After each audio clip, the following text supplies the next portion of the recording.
কামরুল, শুভ সকাল। গতকালকে থেকে দেখছি যে আপনি মানে একেবারেই টানা এই খবর সংগ্রহে রয়েছেন। সারাক্ষণই আমাদেরকে এই তথ্য জানাচ্ছেন আপনি। আজকের পরিস্থিতি কেমন? গতকাল তাণ্ডব দেখেছিলাম আমরা ঝড় আর বৃষ্টির। আজ সকাল থেকে কেমন রয়েছে পটুয়াখালী, রাঙ্গাবালী এই এলাকাগুলো?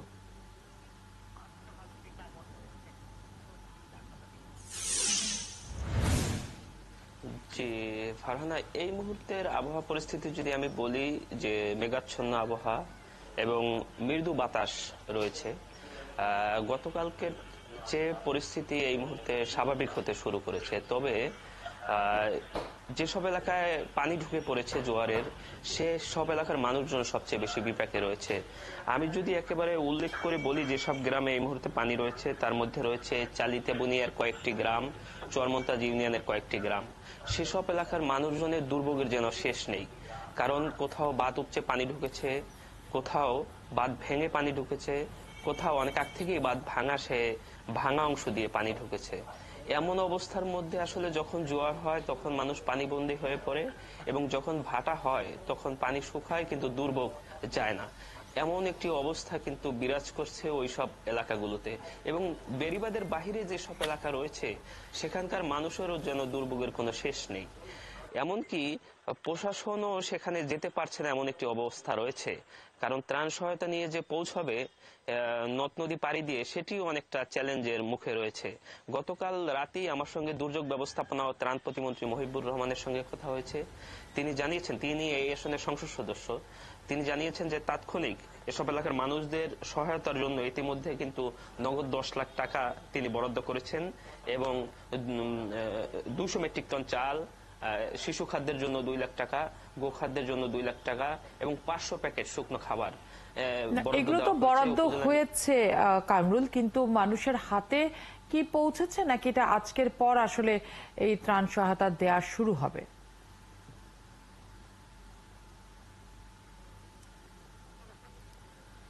জি, গতকালই উপজেলা নির্বাহী কর্মকর্তা মিজানুর রহমানের সঙ্গে আমার এই বিষয়ে কথা হয়েছে। তিনি বলছেন যে আজকে থেকেই আসলে ত্রাণ সামগ্রী বিতরণ কার্যক্রম শুরু করবেন।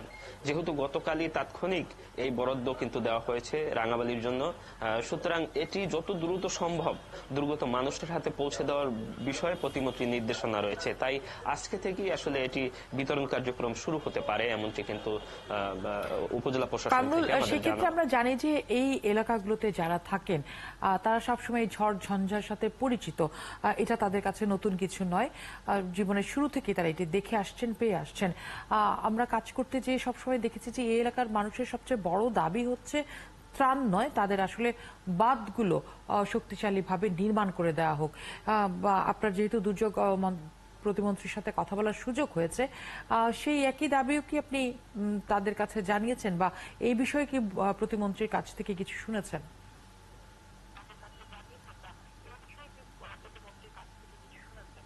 জি, এ বিষয়ে আমি গতকালই তার সঙ্গে কথা বলেছি। তিনি বলেছেন যে পানি উন্নয়ন বোর্ডের এখানকার যে নির্বাহী প্রকৌশলী কলাপাড়া, তাকে ইতিমধ্যে নির্দেশনা দেওয়া হয়েছে যে প্রাক্কলন তৈরি করে প্রস্তাব পাঠানোর জন্য, বাঁধ নির্মাণের জন্য। ইতিমধ্যে তিনি কিন্তু গতকালকে এই জায়গার যে নির্বাহী প্রকৌশলী পানি উন্নয়ন বোর্ডের, তাকে নির্দেশনা এই বিষয়ে দিয়েছেন। পানি উন্নয়ন বোর্ডের নির্বাহী প্রকৌশলীর সঙ্গে আমার কথা হয়েছে। তিনি বলেছেন যে আসলে যেসব এলাকায় ক্ষয়ক্ষতি হয়েছে সেখানে উপসহকারী প্রকৌশলী পাঠানো হয়েছে, এবং ক্ষয়ক্ষতির পরিমাণ নিরূপণ করে সে বিষয়ে আসলে কি প্রয়োজনীয় ব্যবস্থা গ্রহণ করা যায়, জরুরিভাবে বাঁধগুলো মেরামত করা যায় কিনা, সে পদক্ষেপ তারা গ্রহণ করছে। ধন্যবাদ কামরুল, আপনি রয়েছেন আমাদের সাথে।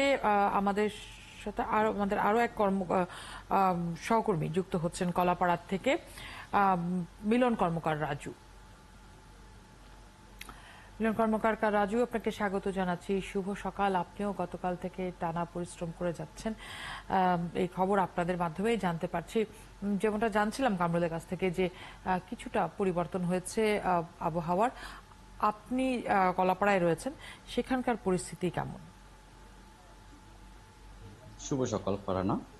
কলাপাড়ার পরিস্থিতি বলতে গতকাল রাত থেকে কিন্তু বৃষ্টি হয়েছে, আজকে সকাল পর্যন্ত বৃষ্টি হয়েছে, এবং এই মুহূর্তে কিন্তু বৃষ্টি নেই।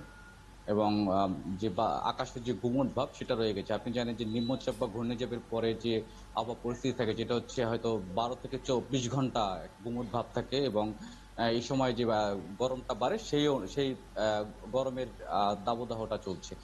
আর কলাপাড়ার এই মুহূর্তে ঘূর্ণিঝড়ের পরবর্তী পরিস্থিতি এখন পর্যন্ত কলাপাড়ার যে 12টি ইউনিয়ন এবং 2টি পৌরসভা রয়েছে সেখানে কিন্তু এখন পর্যন্ত ত্রাণ সামগ্রী পৌঁছেনি সরকারের পক্ষ থেকে। যদিও উপজেলা প্রশাসন এই বিষয়টি জানিয়েছে যে তারা আজ থেকে ত্রাণ বিতরণ শুরু করবেন, খাদ্য সহায়তা, বিভিন্ন ধরনের খাদ্য সহায়তা বিতরণ করবেন। ঠিক তবে কত পরিমাণ, কত মানুষকে, কত পরিবারকে তারা খাদ্য সহায়তা দিবেন এখন পর্যন্ত তারা সেই তালিকাটা তৈরি করতে পারেন। আপনি জানেন যে গতকাল দুপুর থেকে বিকেল পর্যন্ত কিন্তু ঘূর্ণিঝড়ের রেস্ট ছিল কলাপাড়াতে। এই কারণে কিন্তু অধিকাংশ এলাকার যে তালিকা সেটা কিন্তু আসলে সম্পন্ন করতে পারেনি রাত 9টা পর্যন্ত। এই কারণে কিন্তু আসলে সঠিকভাবে যে কলাপাড়ার যে পরিসংখ্যানটা সেটা কিন্তু আজকে সকাল পর্যন্ত শেষ করতে পারেনি। এই কারণে কত পরিবারকে ত্রাণ সহায়তা দেবে সেই বিষয়টা আমাদের জানেনি। তবে আসলে মানুষজন কিন্তু খুব কষ্টে রয়েছে। আপনি জানেন যে যেসব এলাকার, আপনি জানেন সরকারি হিসাবে যদিও 760টি ঘর ক্ষতিগ্রস্ত হয়েছে, কিন্তু বাস্তবে হচ্ছে কয়েক হাজার।